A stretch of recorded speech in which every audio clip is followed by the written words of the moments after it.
ఏంటి అల్లరి? అల్లరి కాదు నాన్న, దీపావళి కాదు, టపాకాయలు కాల్చిపోతే ఎలా? కొంప కూడా కాల్చమే తీరిపోతుంది. ఆ నరకాసురుడు ఎప్పుడు చచ్చాడో నాకు తెలియదు కానీ ఈ డాండాన్ తప్పులు దుబారా ఖర్చులతో ప్రతి సంవత్సరం వాడి పేరు చెప్పుకున్నాను. నేను తస్తున్నానే. ఏమిటి దీపం? ఇదేమిటండి, పండగ కూడా దీపాలు అర్పిస్తున్నారు, మీకేమన్నా మర్చిపోయిందా? నోర్మై, సచ్చి చెడు సంపాదించిన డబ్బంతా ఏ విధంగా తగలబెడుతున్నారు? బయట టపాకాయలు వెలిగించి అది తగలబెడుతుంది, ఇంట్లో చౌరికి ఒత్తులకి నువ్వు తగలబెడుతున్నావు. ఇన్ని దీపాలు ఎవరో వెలిగించమన్నారు నిన్ను?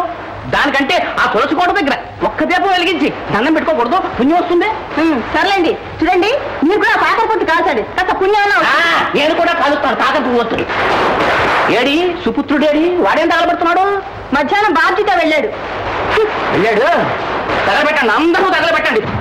బాబ్జీ బాబ్జీ లోపలే రా బాబు, కాఫీ తీసుకుంది కానీ. వద్దులండి, ఇవాళ దీపావళి కదా, పెద్దవారు నమస్కారం పెడదామని వచ్చాను. నమస్కారం అండి. నువ్వు కూడా కాల్చు. నేను వస్తానండి. పండగ పూట కూడా అచ్చోసిన అంబోతులే ఊరి వెంట పడి తిరుగుతున్నావా? అదేమిటన్నా, ఫటాఫట్ అని ఒక కొత్త రకం సినిమా వచ్చింది, అచ్చోసి వస్తున్నాను. ఏమిటది? ఫటాఫట్. ఏడవలేకపోయావు.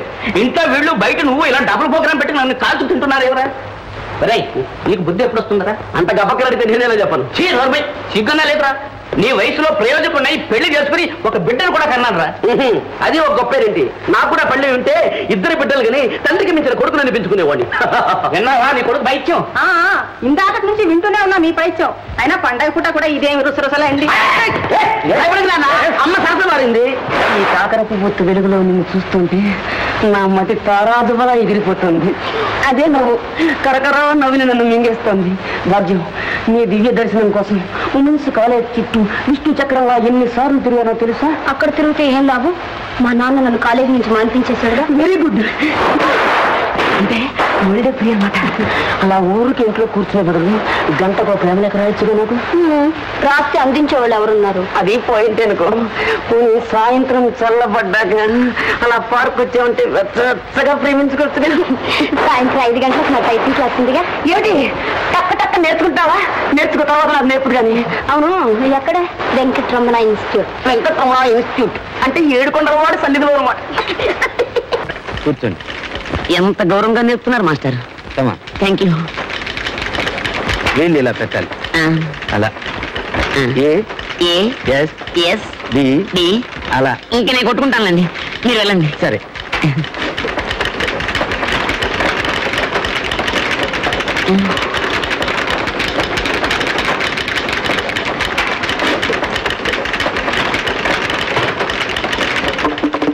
ఏమిటా చప్పుడు? టైపు చప్పుడు కాదు, టేబుల్ చప్పుడు. బాబ్జీ, ఎప్పుడు చేరా? ఇప్పుడే. నిజంగా టైప్ నేర్చుకోవడానికేనా? కాదు, నిజంగా నీకోసమే చేరాను. ఇప్పుడు మా నాన్న వస్తాడు, చూస్తే కొంప మునుగుతుంది. ఏమిటి వయసులో మీ నాన్న టైపు కూడా నేర్చుకుంటున్నాడా? కాదు, నన్ను దిగబెట్టి వెళ్ళాడు, ఇంకా అరగంటలో వస్తాడు. అరగంటలో వచ్చేయాలా? మీ నాన్న అసలు మనిషేనా? చూడు భాగ్యం, పవిత్రమైన ప్రేమకి ఎన్ని ఆటంకాలు. ఇదిగో బాబ్జీ, ఆ నల్ల చీరమ్మాయి మనకేసే చూస్తుంది, నువ్వు అలా తిరుగు. ఏమిటో నాకు కొత్తగా ఉంది. ఏమిటది? అదే టక్ టక్ టక్. నాకు నేర్పవా నువ్వు? ఏది చెయ్యి? ఈ వేలు ఇక్కడ. అబ్బా, నీ చేతులు వదిలే పుట్టి కొంచెం దగ్గరికి రా. ఈ వేలు ఇక్కడ, ఈ వేలు ఇక్కడ, ఇక్కడ ఇక్కడ, ఇలా ఇలా ఇలా ఇలా. ఇప్పుడు చదువుకో. I love you. I too love. What is this? I dismiss both of you. Why dismiss you? I paid 10 rupees. Shut up and get out. ఏదో పొరపాటు జరిగిపోయిందండి. అందుకే నేను పొరపాటు తెచ్చుకుంటున్నాను. మీలాంటి వాళ్ళు ఇక్కడ ఉంటే మా ఇన్స్టిట్యూట్ పరైపోతుంది. ఇటువంటి ఇన్స్టిట్యూట్లు 150 ఉన్నాయి. మా పేపర్ మేము పట్టుకెళ్ళిపోతాం. ఓహో, సరే. మళ్ళీ ఇక్కడ కూడా తయారయ్యావా నాయన? తయారవనే కాదండి, ఏమైనా సైన్స్ లో డిస్మిస్ అవ్వడం అన్నీ అయిపోయాయి. తీసుకెళ్ళండి మీ అమ్మాయిని. ఎందుకయ్యా మమ్మల్ని ఇలాగ ఏడిపిస్తావు? మనిషికి ఓ మాట అన్నాం, బుద్ధి లేదు. ఇలా అయితే మీ నాన్నగారు చెప్పాల్సి వస్తుంది. చెప్పండి, నేను చెప్పలేక వస్తున్నాను. మీరైనా కాస్త చెప్పి పుణ్యం పెట్టుకోండి. కొత్త మామగారా, నీకు చదువు వద్దు, టైపు వద్దు, వంటింట్లో పడి ఎడుతూ కానీ పుట్టుకో సంచి పుట్టుకో. ఎందుకులే.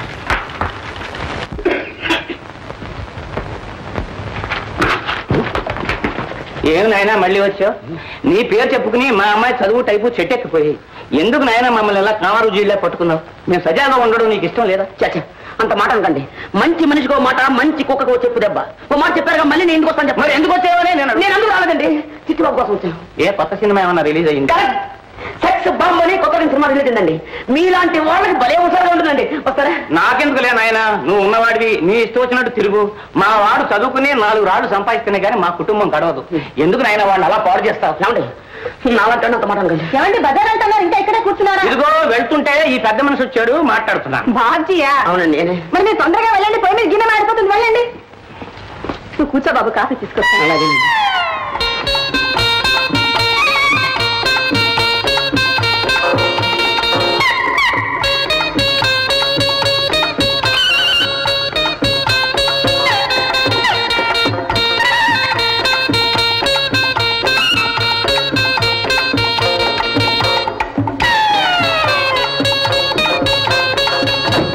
బాబు. అలాగేనండి. ఇదేమిటండి కూరలు తెస్తాను బజార్కి ఊరికే కింద వచ్చారేమిటి? నల్లపిల్లి ఎదురైంది, కాసేపు కూర్చుని వెళ్దామని వచ్చాను. ఏమండి ఏమండి నేను చదవలేదండి, తర్వాత మళ్ళీ చూడండి. భాగ్యం భాగ్యం ఏమిటన్నా? ఎంతకాలం నుంచి సాగుతుంది ఈ ఉత్తరాల వ్యవహారం? ఉత్తరం ఎట్టినన్నా? కదడులా పట్ట కనుకో. ఇలాంటి పిచ్చి వేషాలు ఇస్తే నిన్ను ఎవరు చేసుకుంటారు రేపు పెళ్లి? రే కనకం, ఎక్కడ నా కళ్ళ తోడు తగబడ్రా తగబడ్రా. ఏమండి కళ్ళతోడు కనిపించట్లేదండి, ఆఫీస్ వాళ్ళు పెట్టారేమో. సరే వెళ్ళరు వెళ్ళరు, పట్టుకోవస్తారు. అక్షరం అక్షరం విడమర్చి చదువు, చెప్తాను దీని సంగతి. కుమారి భాగ్యలక్ష్మికి ఆశీర్వాదములు. ఆశీర్వాదములా? ప్రేమలేఖ రాయడం కూడా తెలియదు చావటికి. తర్వాత ఏం చదువు? నేను మన ప్రేమల గురించి తీవ్రంగా ఆలోచించాను, కానీ పెద్దల మనసు నొప్పించి వాళ్లకు కష్టం కలిగించే పని చేయడం వల్ల నష్టమే కాని లాభం ఉండదు. కనుక మీ తల్లిదండ్రులు ఇష్ట ప్రకారమే నువ్వు యోగ్యుడైన వ్యక్తిని పెళ్లి చేసుకుని సుఖపడాలని మనసారా కోరుతున్నాను. ఇట్లు నీ శ్రేయోభిలాషి బాబ్జీ. నిజంగానే మారిపోయాడు అన్నమాట వీడు. భాగ్యం, ఈ ఉత్తరం పట్టుకో, దానికి పటం కట్టించు, గదిలో పెట్టు, రోజుకు 3 సార్లు చదువుకో.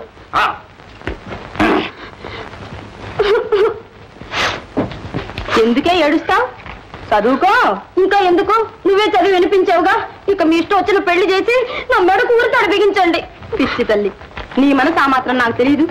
నిజం తెలిస్తే మీ నాన్న చంపేస్తారని నోటుకొచ్చిందల్లా చదివాను. అతను రాసింది వేర్లే.